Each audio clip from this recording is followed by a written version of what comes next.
Hello, welcome back. So before we start, we're going to watch a video on North Korea versus South Korea, B-boys.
North and South Korea are still officially at war. Okay.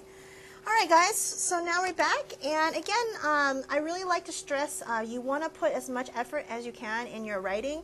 And writing is not writing, guys. Writing is editing. The first draft, the second, sometimes the 20th draft is not good enough. I wrote my Obama chapter in like 30 drafts. It took me 4 years. And it's still, I had to edit it more. Okay. So again, you want to keep thinking that if you want to keep going. And also, particularly if you want to be an academic. I do know of this instance at a university where a grad student, it was a PhD student, who was actually an international student, but anyway, got accepted into a sociology program at a university near here. And it was a PhD program, and this person actually wrote a paper. And what happened was the professors looked at it, and it was like unreadable. And so what happened was she got an email that said, you know what, you're kicked out of the program, and please leave America, because we have the Homeland Security, right? If you lose your student status, if you're international students, you have to leave immediately.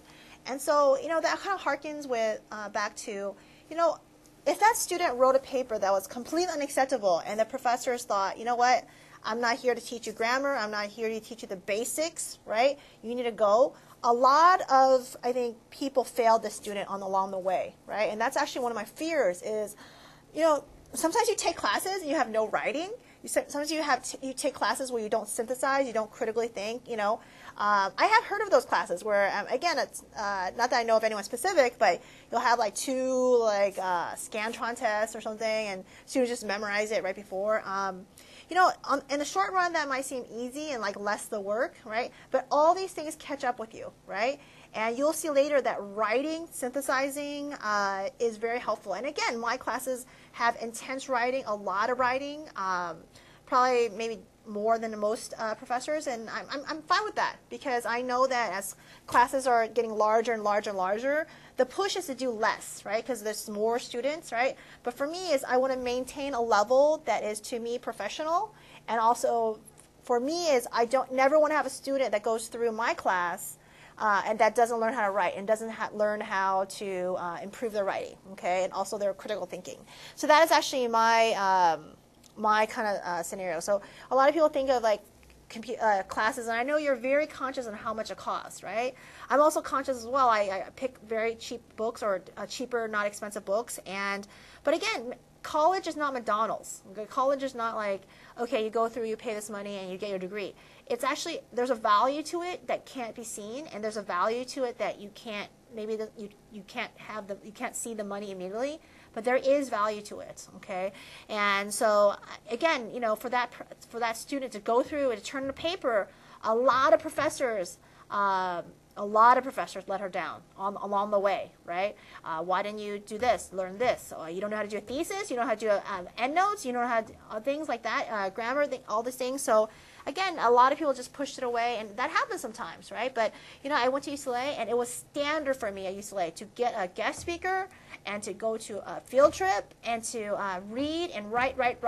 And again, that is standard, and as these classes get larger and larger and larger, yeah, I think that the natural, because your work is doubled or tripled, the natural inclination for many people is, you know, have less work. But I want to have the same standard which I was given. So I still believe in that.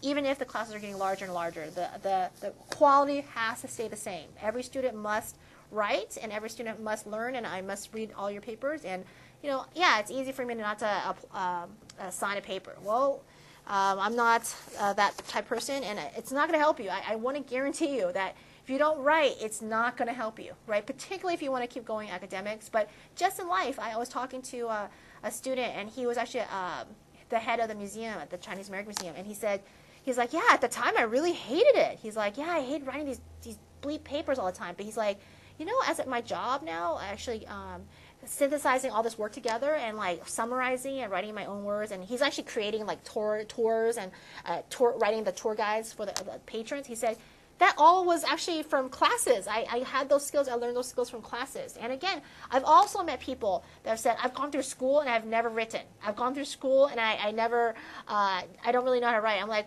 wow, that's not good. Okay, so again, it's a skill, and I want you to learn this skill. And if you go through my classes, it's not McDonald's, but I sort of feel like it's like I'm a product of many great professors, and I want you not to go through my class without learning how to write and synthesize and to endnote it and sources. And again, it might be like you've done this before, but some of you I know sadly have not, and so that's what we're going to go through.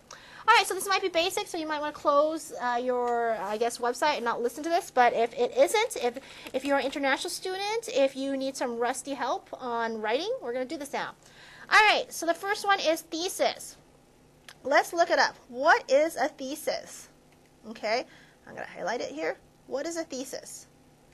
All right, so every paper has to have a thesis. Okay, now a thesis is an argument. So write that down in your notes. It's an argument. It's an argument based on literature, based on your methods, which is like maybe your research, and based upon your educated guess. Okay, So let's actually go through let's do the bad theses and let's do good thesis. Bad thesis. Okay. Slavery is bad. Wow. Okay. Yes, I agree with you. Slavery is bad. That's great. I think the world would agree with you.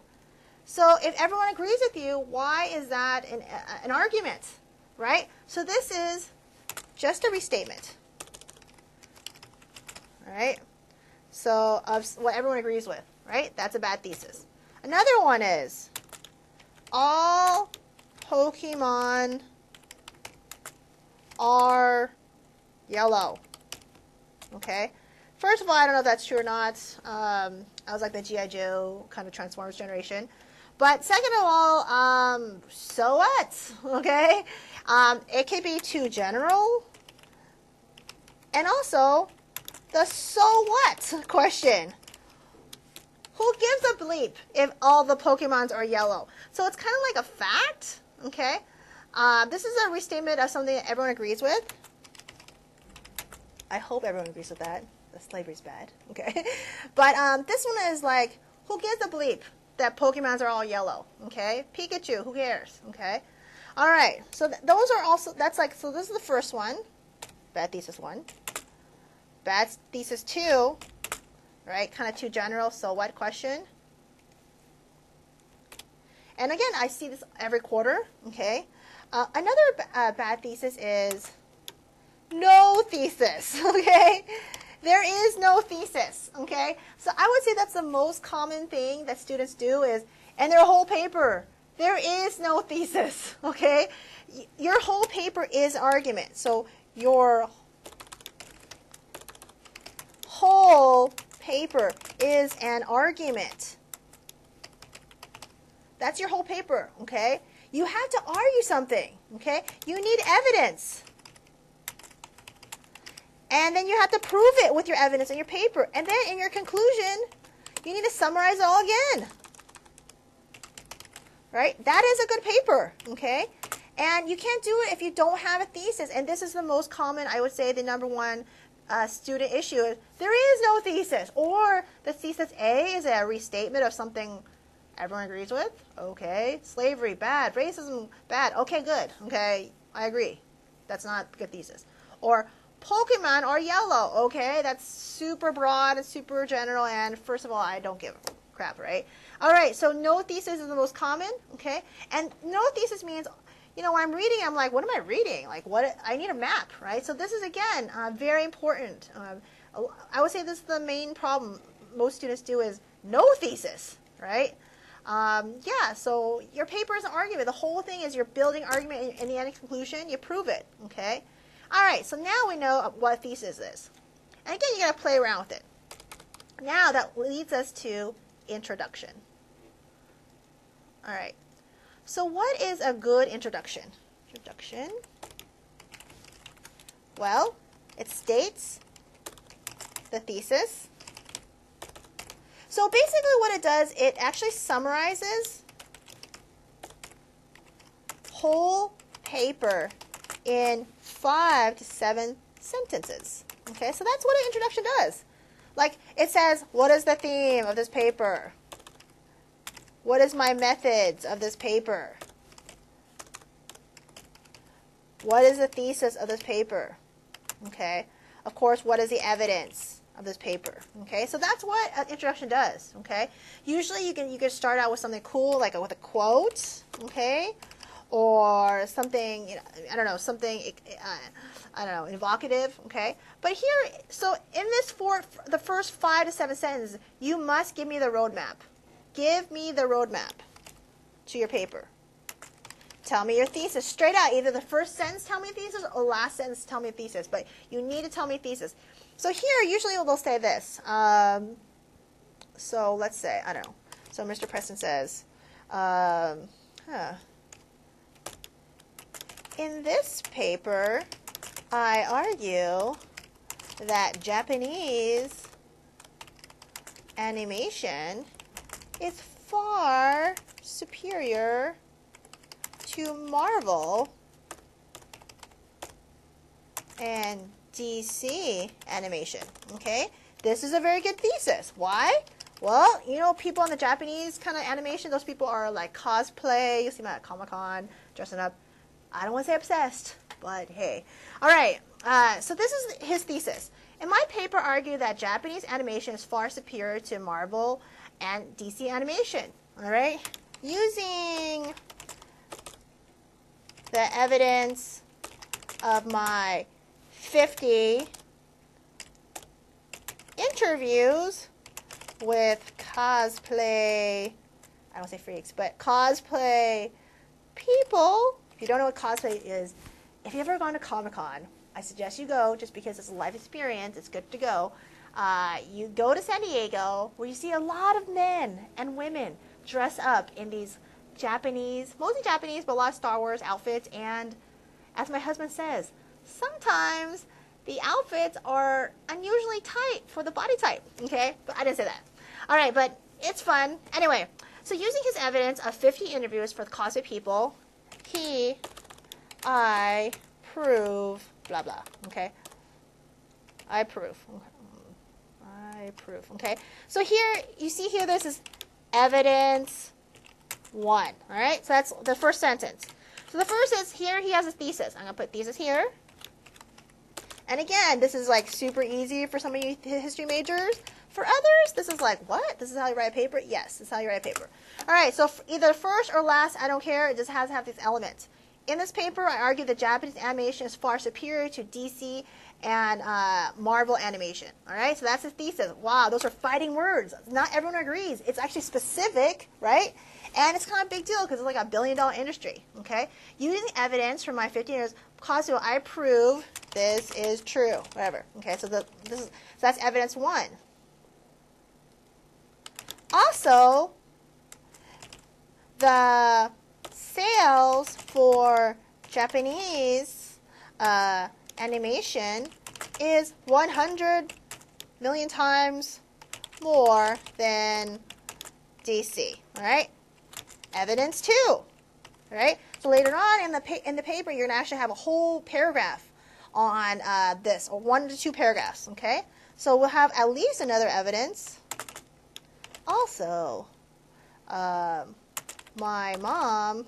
I don't know, my mom. So now we have the good research and methods. Here we have the economic. Now also the literature on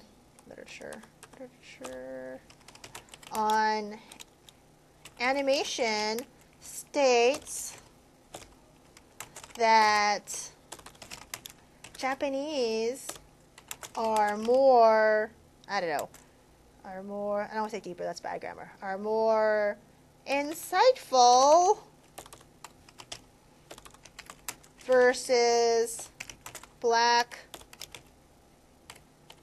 white, like DC, which is actually not true. There's actually like lots of like double, triple, I really should put, I'll just change this to Disney. It's easier to see this.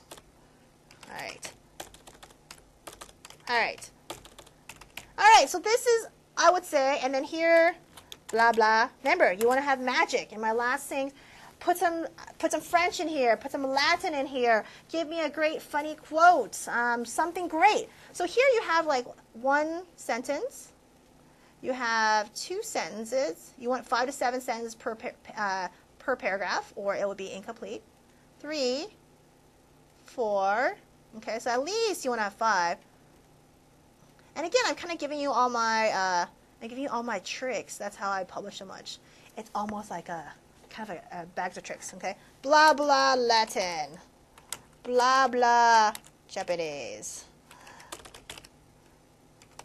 Blah, blah, play on words. Disney, the best place on earth. Blah, blah, French. Probably not French. It is kind of a Japanese Disney thing. Blah, blah, happiest place on earth. All right. Or this debate is not the happiest place on earth, blah, blah. Okay. All right, so that's what we're going to do. That would be a great, excellent introduction, right? You tell me your thesis, your argument. Then you actually straight out tell me your three evidence. Then you put it out, I will prove it, and then you have like a pithy statements, right? Perfect. Okay. There you go. Okay. That's what you would do for a perfect introduction. Okay. All right. Now, let's go to the body. So in the body of the paper, well, you just pretty much, you know, Mr. President pretty much like set me up. He's like, oh man, this is the paper? Well, you pretty bleeping better approve it, right? So then you're going to have paragraph 2, right? Paragraph 2, well, you're going to take evidence 1. And by the way, I've taught how to write for several years now. Several different levels, okay? It's always the same, too. All right, so here you're going to do paragraph 2, and you're going to do evidence 1. So here, you know, paragraph 2, 3, you told me about evidence 1. Now you prove evidence 1, all right? Then, right here, very crucial, transition sentence. You need, I don't want you to jump from evidence to evidence, okay? Here, there should be some sentence here. Let's see, let's look at our evidence 1 and 2. So evidence 1 is caused by people, prove it, okay? And this evidence 2 is sales, okay? So we're going to link something like culture to sales, okay? Then you're going to have something like, this would be the connecting sentence, because you want flow. Connecting sentence. Like economics, like culture, economics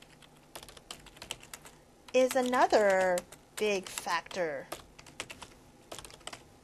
in people's lives. Okay, there you go. That connects it. I want this sentence right at the end of the chapter 2 and 3. Okay, paragraph 2 and 3. That would connect it. And then you go into your paragraph 3. All right, so you have your transition sentence. Okay, here's your connecting sentence. You need a transition flow. Okay. And then you're going to go into your paragraph 4. And then here you're going to say economics. All right, so that's your evidence 2. Same thing you want to do for evidence 3. Keep going, go to the end. All right. Have some sort of like your own. Okay. All right, so conclusions. What is a good conclusion? What is a bad conclusion? Okay, there's a lot of debate on this. You talk to different writers. They all have these like different kind of pretty well argued reasons. Okay, but for our paper, as a social science paper, in conclusion, you have to restate your intro. I actually taught SATs for like many years, and I literally had it down to a science, right, to how to get my students to score, because the name of the game was to get you to 800. So I was like, and my students were really successful. I'm like, you're going to do this, format, and you're going to say these things, and you're going to score high, okay? So it was like at the one point, you know, at the 3-month mark, every student could like do any single essay on abortion, on equal rights, anything. Put in the 3 evidence, put in your conclusion in 30 minutes or less, and get a very high score. So I'm not just saying this as just to teach in college, but I have been teaching actually SATs for a long time as well when I was paying for college, and it's kind of the same, right? It's just like just a little more in depth. Okay. All right, and again, the name of the game is to get a more clear paper and also to score better, right? All right. So in conclusion, I want you to restate your introduction. Okay. Not exactly the same words, so it's more condensed. So just think of it as condensed introduction, okay? All right, so here, let's go back to our introduction. Oh, let's see. Mr. President's like, oh, I argue that Japanese animation is far superior to Disney animation. Using my evidence of 50 interviews, I prove this. Also, the sales of Japanese are more. Also, the literature says Japanese are more deep versus black and white Disney, okay? All right, pretty good. That's what he said in the introduction. Then you go to conclusion. As I stated, this paper proves. So you already said what you're going to do in the beginning. Now you're going to say, I proved my thesis. All right. So that, remember, see how it's totally Very, very organized, very, very tight, streamlined. Right, you're not writing a super long paper. This is what you do. Proved, and then you're saying using three evidence. And again, think of your conclusion as condensed soup, like cream mushroom soup, condensed, right? What you wrote throughout, it's just that, okay? All right, so here, that is it. Conclusion, perfect, right? But is that a great conclusion? No, that's not a great conclusion. This is my personal opinion, okay?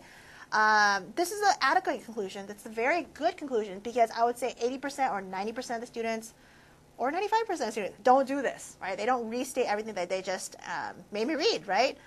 This would be great. So, and sort of often that is great. But you know what? What make it a stellar is talk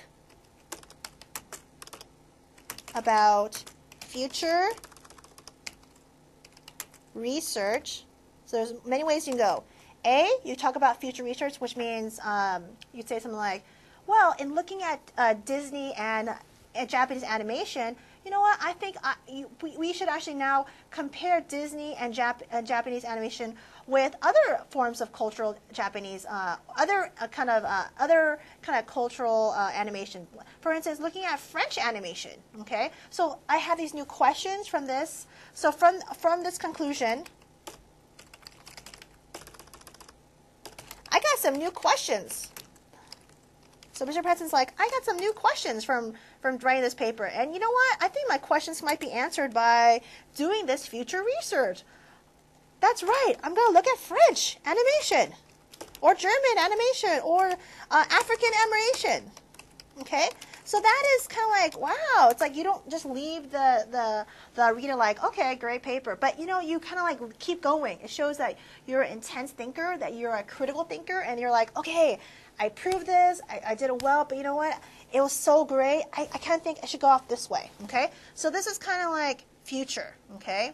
I have future questions that go into future research. Okay? So that's what I suggest. And again, I'm sort of like, that's how I do it. And I've always scored really well, and I've kind of always, from high school to college, I've always won writing awards. I've won 2 notebook computers and thousands of dollars in writing and fellowships. And actually people might think that I'm a really good writer, but that's actually not the case. What it is you figure out what your professor wants, right? And then you actually do it, right? And then play with your writing, okay? So this is something I want you to do. And again, there's other ways. There's other people that have different kind of conclusions, different kind of ways to do it. I'm just basically telling you my secrets, okay, on conclusion. All right, also, some things that always improve your grade, right? You heard me. Vocabulary, okay? All being equal, everyone writes the same paper, great. Everyone gets like a C, B, okay? How are you going to up your score? Vocabulary. These are like the spices in the soup I talked about, right? And yes, back to the SATs, okay? So what we're going to do is I want you to use, I actually want you to use, over here. I want you to use, not necessarily SAT words, but it's kind of easy to kind of bring it up, okay? I want you to use not just typical words. I think Facebook and Twitter have really kind of dumbed down the vocabulary of everyone. Take a look. Abbreviate means to shorten. Abstinence is reframing. Adulation, high praise. I want you to use some SAT words to say it another way. And again, if I were to say, hey, if I wanted you, let's say I wanted Mr. President, I want you to get 800 on this SATs. Like, I need you to get 800. And I know how they grade, and I know they grade by flow, and I know what they grade by evidence, and I know they grade by conclusion and introduction. What are we going to do to up it into the 800s, into the 700s at least, which is like 99 percentile, okay? What we're going to do is, I'm going to give you a secret of mine. Instead of the word a lot, okay, don't ever from now on write the word a lot. Again, never, ever, ever, ever write the word a lot, okay? I want you to write the word plethora, myriad, mosaic, okay? Can you write these 3 words instead, okay? I want you to write these 3 words instead, actually, okay? Because that's instantly going to tell the audience, hey, I'm not using the word a lot, okay? Don't ever use the word a lot again. I want to see plethora, I want to see myriad, I want to see mosaic, okay? You know what these 3 words mean? They mean a lot, okay? Mosaic's like a lot of different like patterns. Myriad is like a lot of mixing of different things. Plethora is a lot of things, okay? So guys, I want you to do this, okay? I don't want, you just write a paper the night before, which some of you will. But some of you can do it well, some of you can't. And, I need some extra spices, and I want some college diction, okay? So let's go over to our paper guidelines, okay? So you're going to be sent this, and this is exactly how I will grade, okay? So first, did you follow the format? That would be a fair, good, or excellent. Research effort. Do you have 10 minimum sources? Right? I need the 5 journal articles. I need the 5 whatever. Did you cite it correctly? We went over citing. Did you have at least 3 single-sided pages? Did you interview people? Right? So was your research, was it good? Or was it Wikipedia the night before? Okay? Thought. Did you go an extra mile? Did you think about it? Did you critically think? Did you bring some new insight? Okay? Did you do interviews? Did you survey? Did you do your maximum amount of research? Okay, so you can see how this is the rubric. You can see how it goes. Is it fair, good, or excellent? Okay, course knowledge. Remember, I kind of developed a scheme where I actually could track if people actually ever plagiarized, right?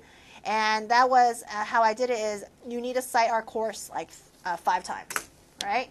So the thing is, you need to use course theories from our class. So that basically, if people try to buy a paper online, you really can't unless you want to read our 3 books, because you have to actually cite 3 times from our 3 different books. Okay. So did you have evidence? Did you have thesis? Okay. So again, is your thesis defined? Is it proven with evidence? Okay. And also look at here: grammar, transition, flow, college diction. These are all elements of a really good paper. Okay. Bibliography was a library source. Did you include academic sources? Okay. Was it difficult? Okay. No Wikipedia. Okay. Was it on time? There's a 10% fee for every class day late. Was it overall excellent? Okay. So this is kind of, I can't be any more clear than it is. It's you're getting this writing rubric. We went over how to write, and so I want you to try your best and have fun with it. Have fun with it. It's actually, writing is fun, and it's a privilege, right? We're just like, if you're watching this, you're not in a sweatshop. You have somehow the funds to pay for the class. It's a privilege. So, why not try your best? Because this time is going to pass, and later on you'll regret it if you don't try your best, right? So just try your best. You have nothing to lose, okay? All right, great, and I'll see you for our next talk.